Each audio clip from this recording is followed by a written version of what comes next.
La nuit avait toujours eu une manière étrange d'étirer le silence, de le tordre jusqu'à ce qu'il devienne presque palpable. Dans la petite clinique vétérinaire où je travaillais, cette sensation prenait une dimension encore plus dérangeante. Les fluorescents vibraient d'un bourdonnement trop aigu, presque nerveux. Les comptoirs en acier inoxydable reflétaient la moindre étincelle de lumière comme des lames froides prêtes à trancher l'obscurité. Même l'air semblait différent, chargé d'odeurs mêlées d'antiseptiques, de poils humides et de quelque chose d'indéfinissable, un parfum qui n'appartenait à aucune créature que j'avais étudiée à l'étole. J'avais choisi le service de nuit par nécessité, pas par passion. Moins de clients, moins de pression, moins de regards sévères de collègues plus expérimentés. On m'avait dit que ce serait plus calme, plus tranquille. Mais au fil du temps, j'avais compris que la tranquillité n'était qu'une façade fragile, une mince pellicule recouvrant quelque chose de plus profond, de plus ancien, une tension sourde, une présence qui vous observe sans jamais cligner des yeux. Cette nuit-là, comme toutes les autres, je me persuadais que tout irait bien. J'étais encore jeune, tout juste 1 an après l'école, à peine remis de ma dernière expérience professionnelle. Je pensais naïvement que les nuits me laisseraient le temps de reprendre confiance. Mais la clinique avait sa manière à elle de tester les âmes trop fragiles. Et bientôt, je devais découvrir que derrière ces murs éclairés au néon, derrière les portes métalliques et les dossiers de papier glacé, quelque chose se débattait, quelque chose essayait de passer, quelque chose que nous, vétérinaires, n'étions jamais censés rencontrer. Je ne le savais pas encore, mais cette nuit serait le début d'une descente. Un glissement lent et irréversible vers une vérité que personne ne devrait affronter seul. Une vérité qui, aujourd'hui encore, me poursuit jusque dans mes rêves. Avant de continuer, laisse-moi te dire ceci. Si tu veux découvrir d'autres histoires aussi dérangeantes, abonne-toi dès maintenant à la chaîne YouTube Nuit d'horreur, parce que ce qui suit, ce n'est que le début. La nuit avançait lentement, étirant chaque minute jusqu'à la rendre presque douloureuse. Je me réfugiais dans la routine. Remplir les dossiers, changer les perfusions, vérifier les cages. Un Golden Retriever venait de repartir avec quelques antiacides. Un chat Tabby dormait encore, sédaté après le drainage d'un abcès. Et dans un coin, un lapin respirait difficilement sous sa couverture, relié à une perfusion qui goûtait avec la régularité d'un métronome. Je m'efforçais de me convaincre que tout cela n'était que du travail ordinaire, juste une autre nuit, juste une autre série de gestes habituels, rien de plus. Pourtant, quelque chose dans l'air vibrait différemment, comme si la clinique avait retenu son souffle. Puis, la clochette au-dessus de la porte d'entrée tinta. Un son banal, pourtant si brutal, si intrusif, qu'il me transperça comme un coup de froid. Aucun client n'était censé venir à cette heure. Les urgences nocturnes étaient redirigées vers une autre structure à plusieurs kilomètres. Alors pourquoi ? Un homme entra. Il ne marchait pas, il trébuchait, il flottait presque, les yeux écarquillés, la peau aussi pâle que les néons au plafond. Ses mains tremblaient autour d'une boîte à chaussures qu'il serrait contre lui, comme s'il contenait une bombe prête à exploser. Quand il parla, sa voix se brisa sur les mots. « C'est pas d'ici. » Sans attendre ma réponse, il poussa la boîte sur le comptoir. Le couvercle vibrait d'un frémissement léger, presque imperceptible, mais assez pour éveiller en moi une peur primitive. Je respirais profondément, tentant d'afficher le professionnalisme qu'on attendait de moi. « Très bien, » dis-je d'un ton maîtrisé.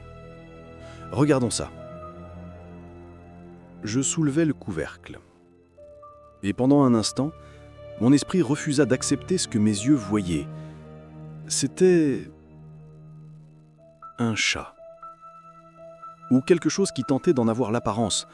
Un pelage gris strié, un corps frémissant, des yeux beaucoup trop grands, trop ronds, trop humains presque. Le souffle irrégulier faisait vibrer sa cage thoracique d'une manière désynchronisée, comme si ses poumons n'étaient pas faits pour fonctionner ainsi.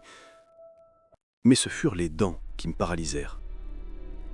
Quand la créature ouvrit la bouche pour halter, ses mâchoires dévoilaient des rangées de dents fines, translucides, comme des lamelles de poisson affûtées en aiguille. Elle n'avait rien à faire là. Rien d'animal, rien de vivant n'avait une morphologie pareille. Et pourtant, ça respirait. L'homme recula immédiatement, se cognant presque contre la porte. Je l'ai trouvé sous mon porche. Je croyais que c'était un chat, puis il m'a suivi et... Ces mots se dissolvaient dans l'air, mais je n'arrivais plus à l'écouter. La chose leva lentement la tête vers moi et émit un son. Pas un miaulement, pas un ronronnement. Un murmure liquide, comme des syllabes noyées dans l'eau, comme une langue étrangère, morte depuis longtemps. Je compris alors, instinctivement, viscéralement. Ce n'était pas une hallucination. Ce n'était pas un animal malade. Ce n'était pas d'ici. Mes mains tremblaient malgré moi lorsque j'emportais la boîte dans la salle d'examen numéro 3. Chaque pas me donnait l'impression de transporter une faille dans le tissu du réel. Sous les lampes blanches, la créature paraissait encore plus aberrante. Ses pupilles se contractaient puis se dilataient dans un rythme qui n'appartenait à aucune espèce terrestre. Ses vertèbres formaient des bosses irrégulières. Ses respirations semblaient se battre contre elles-mêmes. Je collai mon stéthoscope contre son thorax. Et j'entendis un cœur, mais pas comme un cœur devrait battre. Un instant, un martèlement frénétique, trop rapide pour être viable, comme si un colibri s'était enfermé dans une cage thoracique trop étroite.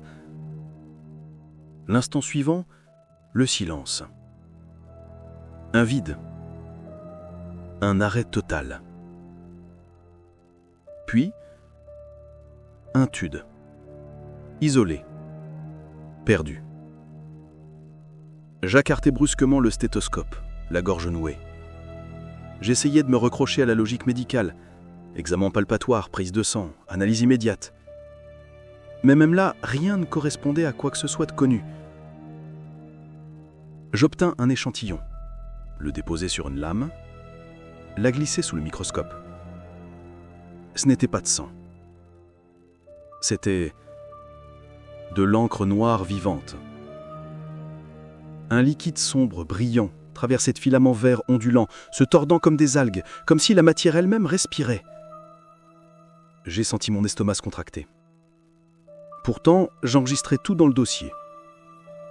Des mots froids, mécaniques, puis irréguliers, des formations vertébrales. Analyse anormale, comme si les mots pouvaient rendre la scène rationnelle. Quand je relevai la tête, l'homme avait disparu. Sans dossier. Sans signature. Il s'était évaporé. Et le lendemain matin, mon dossier aussi avait disparu. Le fichier effacé. Le numéro patient, nul. L'onglet, vide. Comme si la créature n'avait jamais existé. Seule la boîte restait, posée contre le mur, tachée d'une goutte d'eau sombre, qui n'était pas du sang. Mais le corps, lui, avait disparu. Je sus alors que quelque chose venait de commencer. Quelque chose qui allait déchirer la notion même de réalité.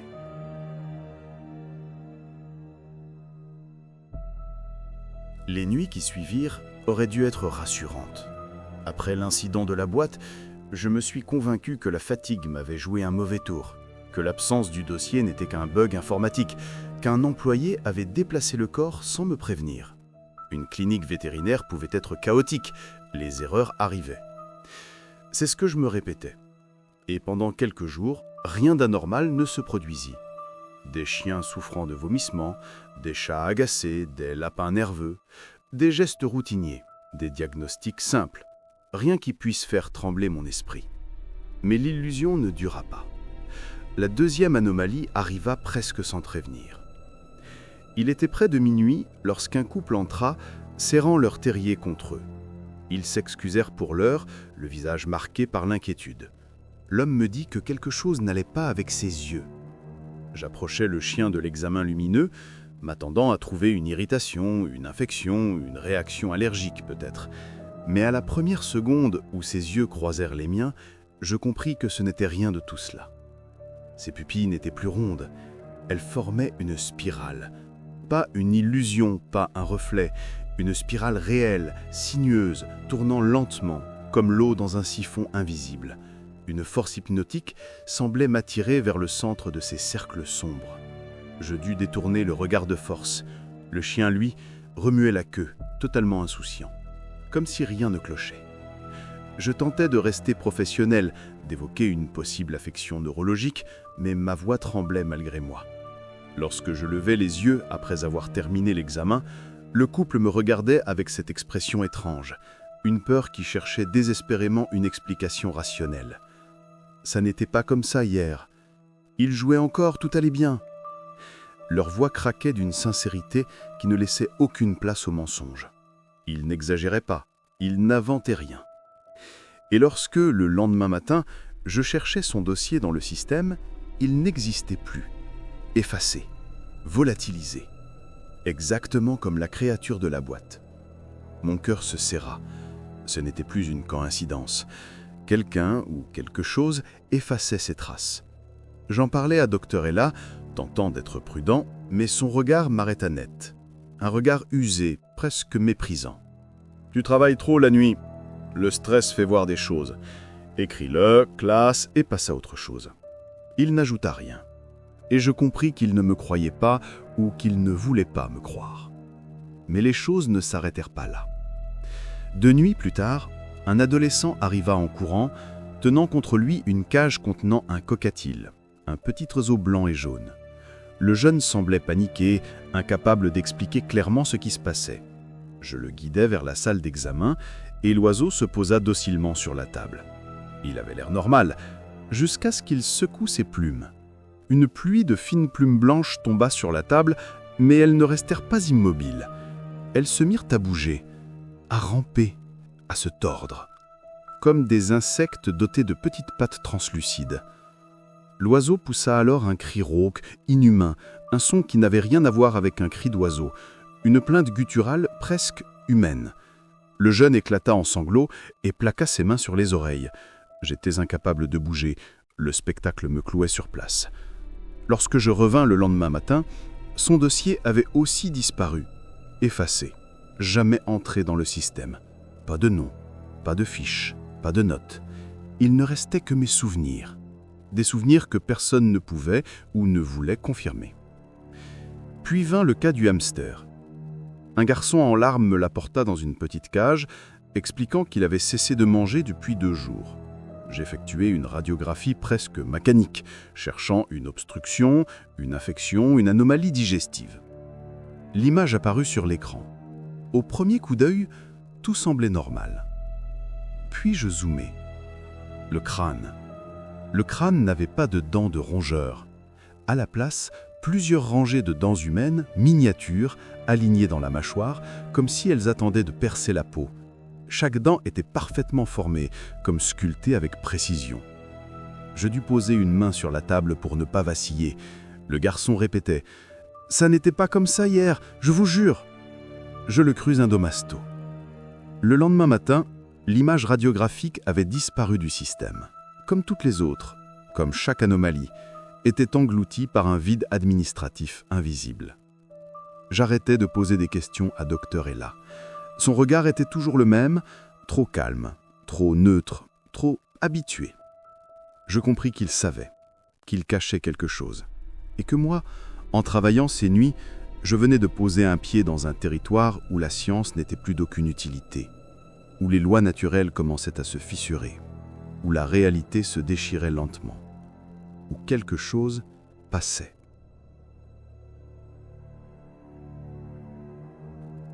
La clinique, avec son carrelage blanc trop propre et ses néons vacillants, semblait minuscule comparée au poids du secret qui stagnait. Je croyais connaître chaque recoin du bâtiment, le comptoir d'accueil, les 4 salles d'examen, le bloc opératoire exigu, la petite pièce des cages, l'entrepôt où s'entassaient des boîtes de pansements et des sacs de croquettes. Mais une nuit, quelque chose me frappa. Dr Ella partit plus tôt que d'habitude, pas par la porte de derrière, celle que tout le personnel utilisait, mais par un passage que je n'avais jamais remarqué. Il s'arrêta près d'une étagère des stocks, fit glisser quelque chose et disparut derrière elle.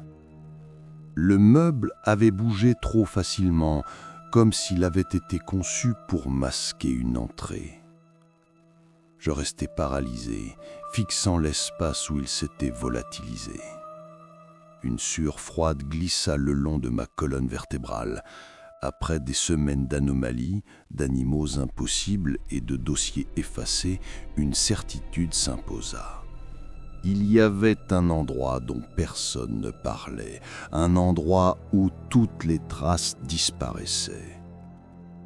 Pendant une semaine, je fis semblant de ne rien savoir. Mais le cas du hamster, l'épisode du cockatiel, les spirales dans les yeux du terrier, tout cela me hantait chaque fois que je passais devant l'étagère. Je sentais l'existence de ce passage comme une ombre collée à mon dos. Puis un soir, alors que la clinique était vide et que seule la machine à soda bourdonnait faiblement, je cédai. Je poussai l'étagère. Elle glissa comme si elle n'avait jamais eu pour vocation de cacher quoi que ce soit. Derrière, un petit couloir étroit, froid, une porte de métal pâle. Le cadenas semblait dérisoire, fragile, posé par habitude plus que par nécessité. Je déglutis et descendis.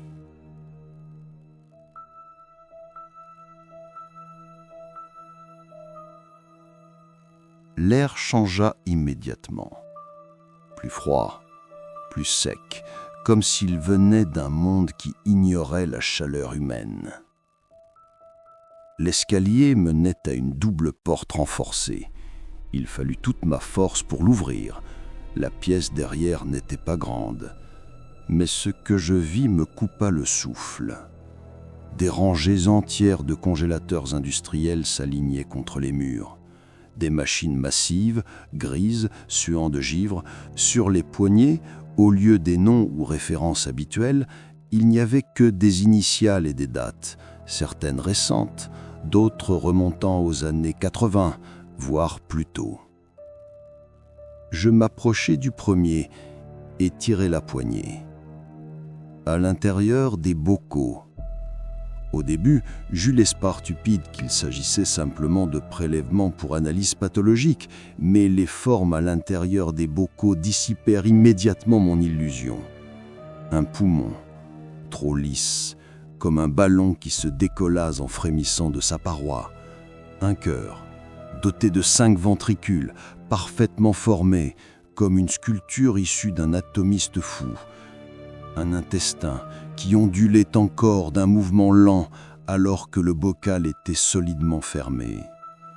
Je refermai la porte en tremblant, la main gelée par le métal humide. J'ouvris un autre congélateur. Cette fois, il y avait un corps entier. Une sorte de chien empaillé, pensai-je d'abord, incapable d'accepter ce que mes yeux voyaient. Puis je remarquai les coutures. Si fines, si précises, qu'aucun taxidermiste n'aurait pu en produire de semblables. Ses yeux n'étaient pas des yeux, 2 billes noires, opaques, résineuses. La cage thoracique s'ouvrait en éventail, ses côtes bifurquées comme les branches d'un parapluie déployé. J'ai eu la nausée. Chaque congélateur était un cercueil de terreur, chaque bocal un avertissement, chaque date un rappel que ce phénomène durait bien plus longtemps que moi. À la fin de la rangée, un congélateur se démarquait des autres. Plus vieux, sa porte était entourée de chaînes épaisses. Du givre s'agglutinait autour des joints. Signe qu'à l'intérieur, quelque chose générait son propre froid. Je m'approchai lentement. Une vibration infime parcourut le métal. Puis un bruit. Un grattement, métallique, répétitif, comme si des griffes raillaient la surface intérieure. Je reculai d'un pas. Le bruit recommença, plus long, plus profond, comme un cercle tracé lentement du bout d'une lame. Un souffle glacé me frappa la nuque. Je compris alors que ce qui se trouvait derrière cette porte n'était pas mort.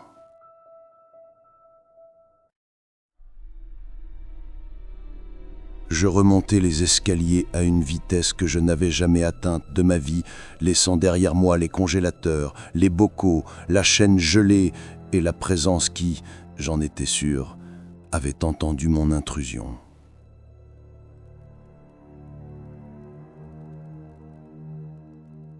Cette nuit-là, je ne dormis pas. Pas une seconde, je restais éveillé, les yeux fixés au plafond, le souffle court. Je venais de découvrir la première couche du secret de la clinique, et je n'étais absolument pas prêt pour la suite. Les nuits suivantes furent lourdes, étouffantes, comme si l'air lui-même voulait me prévenir que quelque chose approchait.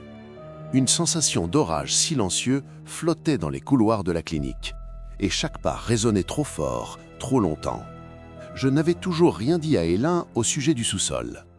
Mais depuis cette nuit-là, je sentais son regard glisser sur moi différemment, comme s'il savait, comme s'il attendait. Puis l'incident survint. Une femme entra, affolée, son visage ravagé par la peur. Elle murmurait un « s'il vous plaît, aidez-le » qui sonnait comme une prière répétée trop souvent, trop vite. Elle tenait une masse recouverte d'une couverture. Je crus d'abord à un chien blessé, un husky famélique peut-être. Mais lorsqu'elle déposa l'animal sur la table d'examen et retira la couverture, l'air sembla vibrer. La créature, car je ne pouvais décemment plus appeler cela un chien, avait l'apparence d'un husky seulement de loin. Ses pattes étaient pliées à l'envers, comme si les articulations s'étaient retournées à l'intérieur de sa chair. Il ne pouvait pas marcher ainsi, aucune anatomie naturelle ne permettait une telle posture. Ses yeux brillaient d'un éclat sauvage, une intelligence inquiétante, comme si quelque chose en lui guettait, attendait. Je proposai de le conduire dans une salle d'examen plus éloignée pour préserver le calme du hall. La femme accepta immédiatement, les mains tremblantes. Dès que je fermai la porte derrière moi, j'approchai avec une aiguille pour lui administrer un calmant. Je pensais naïvement que ce serait une simple formalité, un geste que j'avais fait des milliers de fois. Mais au moment où la pointe effleura sa peau, tout explosa. Le cri qui jaillit de sa gorge n'avait rien d'un hurlement animal. C'était un son inhumain, aigu, strident, capable de vibrer jusque dans les os. Les fenêtres tremblèrent, une table métallique tomba dans un fracas assourdissant. Les cages en salle de réveil se mirent à claquer contre les murs comme si leurs occupants tentaient désespérément d'en sortir. Mes oreilles bourdonnaient, ma vision se troubla, l'air s'épaississait. Le corps du husky sembla se dilater. Pas grossir, pas enfler, mais déborder de lui-même. Son contour devint flou, comme si la créature vibriait entre deux réalités.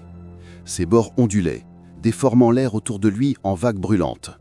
Le sol sous mes pieds se mit à trembler. Je n'avais jamais vu ça. Rien dans mes études, rien dans les livres, rien dans les cas les plus aberrants. Puis une voix hurla « Recule !» Et là, il surgit dans la pièce avec une rapidité impressionnante pour son âge. Sans un mot de plus, il tira d'un placard métallique un matériel que je ne reconnaissais pas même vaguement. Des cylindres avec des symboles de danger radioactif, des seringues remplies d'une substance noire comme du pétrole, une sorte de masque qui n'avait rien d'un outil médical. Il n'hésita pas une seconde. « Tiens la ligne !» grogna-t-il, la voix tendue. Il s'adressait à lui-même. Ou à moi, ou au mur. Je n'en savais rien. Il planta une seringue dans le cou de la créature. Le liquide noir s'injecta avec un bruit poisseux. Le cri cessa immédiatement. L'air redevint respirable. La lumière arrêta de clignoter. Le monde reprit sa forme. La créature s'effondra sur le côté, respirant faiblement. Un souffle toutes les 5-6 secondes, comme si la vie avait été réduite au strict minimum. Elle s'écroula sur une chaise, trempée de sueur, malgré la température glaciale qui régnait dans la pièce. Le silence se prolongea longtemps. On n'entendait plus que le ploc, ploc, d'une perfusion qui goûtait sur le sol. Puis, il parla, d'une voix épuisée. « Ça arrive, plus souvent. Les selles se fragilisent. » Il ne me regardait pas. Il regardait à travers le mur, comme s'il visualisait quelque chose de l'autre côté. Je ne comprenais pas. « Quelle selle ?» demandai-je, la voix tremblante. « Il ferma les yeux un instant, puis murmura « Chaque fois qu'un de ces trucs apparaît, un sel se fissure, et ce monde se rapproche de ce qu'il ne devrait jamais voir. » Ce n'était pas une explication, c'était une sentence. Nous restâmes là, silencieux, pendant que la créature, si ce mot avait encore un sens, glissait dans un état semi-comateux.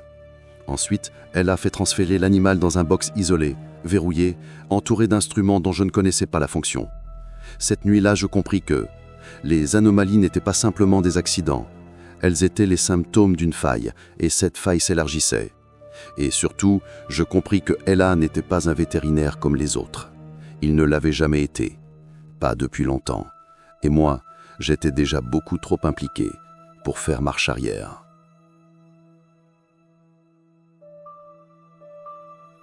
La clinique était plongée dans un calme étrange après l'incident du husky. Un calme qui n'avait rien de rassurant. Un calme lourd comme l'air, juste avant un tremblement de terre. Chaque fois que je passais devant la salle d'isolement où la créature était enfermée, une sensation glaciale me traversait l'échine. Je n'arrêtais pas de repenser à ce qu'Ella avait dit. Les sceaux se fragilisent. Ça arrive plus souvent. Des mots qui semblaient provenir d'un autre monde. Le lendemain matin, alors que la lumière grise de l'aube effleurait tout juste la façade de la clinique, je trouvais Ella dans son bureau. Il était assis dans son vieux fauteuil en cuir, un dossier épais posé sur ses genoux. Il ne leva pas les yeux lorsque j'entrai. Il semblait vidé. Comme si chaque secret qu'il portait depuis des décennies avait rongé un morceau de lui. Il parla le premier d'une voix rauque, presque brisée. Ce ne sont pas des animaux. Il ne me regardait toujours pas. Et pourtant, ces mots me transpercèrent. Je restais immobile, accroché à chaque syllabe. Il poussa lentement le dossier vers moi. Un épais dossier, usé, jauni. Les bords étaient éraflés. Certaines pages semblaient avoir été rédigées à la machine à écrire, d'autres étaient des notes manuscrites griffonnées dans la hâte. Je posai mes doigts dessus. Le papier était froid, presque humide. Ella inspira profondément, avant de continuer. « Ce que tu vois la nuit, ça ne vient pas de notre monde. Ce ne sont pas des maladies, ni des mutations. Ce sont des brèches, des fuites. Comme des bulles qui remontent d'un gouffre. » Il marqua une pause. « Et nous ne sommes pas là pour les soigner. Nous sommes là pour... contenir. » Je feuilletai les premières pages. Je dus me retenir de vomir. Des photographies en noir et blanc. Un chien dont la colonne vertébrale formait un cercle complet. Un chat avec 3 paires d'yeux, tous orientés vers des directions différentes. Des bocaux renfermant des organes impossibles. Des schémas anatomiques annotés de mots que je ne connaissais pas. Je tombai ensuite sur une série de graphiques. Des lignes ondulantes représentant des années. Et à chaque décennie, une pique plus haute que le précédent. Les brèches étaient rares dans les années 50, puis une tous les 5 ans, une tous les 2, puis tous les mois, et maintenant, toutes les semaines. Mon cœur se serra. Pourquoi nous? Pourquoi ici? Ella s'enfonçait un peu plus dans son siège. Parce que le gouvernement ne pouvait pas gérer ça. Alors ils ont créé des cliniques comme la nôtre, des centres de maintenance, comme ils les appelaient. Officiellement des refuges, des cabinets vétérinaires. Officieusement, des postes d'observation. Des lieux où les brèches pourraient être capturées, étudiées et neutralisées. Il releva enfin les yeux vers moi. Ses pupilles semblaient plus vieilles que lui. Je ne suis pas vraiment un vétérinaire, pas comme toi. Je suis un gardien, un nettoyeur, un veilleur. Et maintenant, je suis trop vieux pour continuer. Mes mains devinrent moites. Pourquoi me montrer tout ça? Il hocha la tête vers le dossier. Parce que la clinique t'a choisi. Un frisson me traversa des pieds à la tête. Comment ça, choisi? Ella replaça ses lunettes sur son nez, les mains tremblantes. Les brèches sont plus actives autour de certains individus. Elles sentent quelque chose, une sensibilité, une faille, une ouverture. Depuis que tu es arrivé, elles se multiplient. Je reculais aussitôt, la respiration en vrac. Donc tout ça, c'est de ma faute? Non. Tout ça, c'est ta responsabilité et ton héritage. Je suis au bout du chemin. Toi, tu es au début. Il appuya sur un bouton de son ordinateur. Un enregistrement vidéo apparut. La caméra montrait les cages du chenil. Les animaux dormaient. Puis dans un seul instant, tous les animaux ouvrirent les yeux. En même temps. Exactement en même temps. Ils regardaient la caméra. Ils regardaient moi. Je reculai d'un pas. Un vertige me frappa. Et là parlait encore. C'est toi. Elles te reconnaissent. Elles t'attendent. Et elles vont continuer de venir. Tu peux partir si tu veux. Personne ne t'en empêchera. Mais alors, les choses qui arrivent ici commenceront à apparaître ailleurs, chez toi, dans la rue, au supermarché. Elles suivront la source, elles suivront toi. Je ne pouvais plus respirer. Il referma lentement le dossier. Que tu le veuilles ou non, c'est toi qui prends ma place. Et dans son regard, je compris que ce n'était pas un choix. C'était une condamnation, un fardeau, une chaîne invisible, et que la clinique n'était pas un lieu de soins. C'était un champ de bataille silencieux, et j'en étais devenu le nouveau soldat.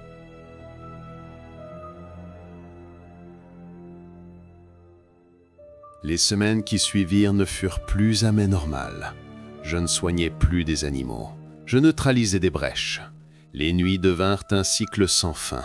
Dossiers qui disparaissaient, créatures impossibles, anomalies qui s'effritaient entre mes doigts, silence d'élat lourd comme des portes condamnées. J'avais cessé d'être un simple vétérinaire. J'étais devenu quelque chose d'autre, quelque chose de nécessaire. La clinique ne fermait plus jamais vraiment. Même quand tout était verrouillé, même quand les lumières s'éteignaient, même quand le monde semblait dormir. J'entendais parfois, dans la pièce en bas, le grattement derrière le congélateur enchaîné. Un rappel, une menace, une promesse. Je pensais avoir atteint le fond. Je pensais que plus rien ne pourrait m'étonner. J'avais tort. Ce fut la dernière nuit qui scella définitivement mon rôle. La clochette de l'entrée tinta. Lentement, calmement. Je levai les yeux vers le comptoir. C'était lui. L'homme aux billets de banque froissés. L'homme au chien qui sentait la mer morte. L'homme qui avait donné un faux numéro, le mien, puis s'était volatilisé. Il n'avait pas changé. Il ne paraissait ni plus vieux ni plus fatigué. Il semblait simplement attendre. Il déposa lentement une cage en plastique sur le comptoir. Une cage noire, griffée, dont l'intérieur semblait vibrer d'une présence à peine contenue. Nos regards se croisèrent. L'espace d'une seconde, je crus voir quelque chose derrière ses yeux, quelque chose de profond, quelque chose de patient. Sans un mot, je mis mes gants. Sans un mot, j'attrapais un formulaire. Sans un mot, je préparais les instruments. Je ne demandais pas de nom, je ne demandais pas d'explication, je ne demandais pas de numéro. Je savais, tout comme lui savait. Le monde au-dessus du monde ne nous demandait plus rien. Il nous utilisait, nous contenions, nous nettoyions, nous retardions l'inévitable. Je pris la cage. À l'intérieur, quelque chose bougea, léger, sournois, comme une respiration qui n'en était pas vraiment une. Je sentis un frisson parcourir mes doigts jusqu'à mon épaule. Je poussai la porte menant vers l'arrière-salle. La lumière se fit plus froide, le silence plus dense. Et pour la première fois, je compris vraiment ce que Ella avait dit. Je n'étais plus un vétérinaire. J'étais un gardien, un rempart, un dernier filtre entre la normalité et ce qui rampait dans l'ombre. La porte se referma derrière moi dans un clic sec. Elle résonna comme un scellé, un pacte, un verdict. Si tu veux plonger encore plus loin dans ce genre d'histoire qui te retourne l'âme, abonne-toi à Nuit d'horreur. Parce que la nuit, certaines portes ne devraient pas rester fermées. Et d'autres continueront toujours de s'ouvrir.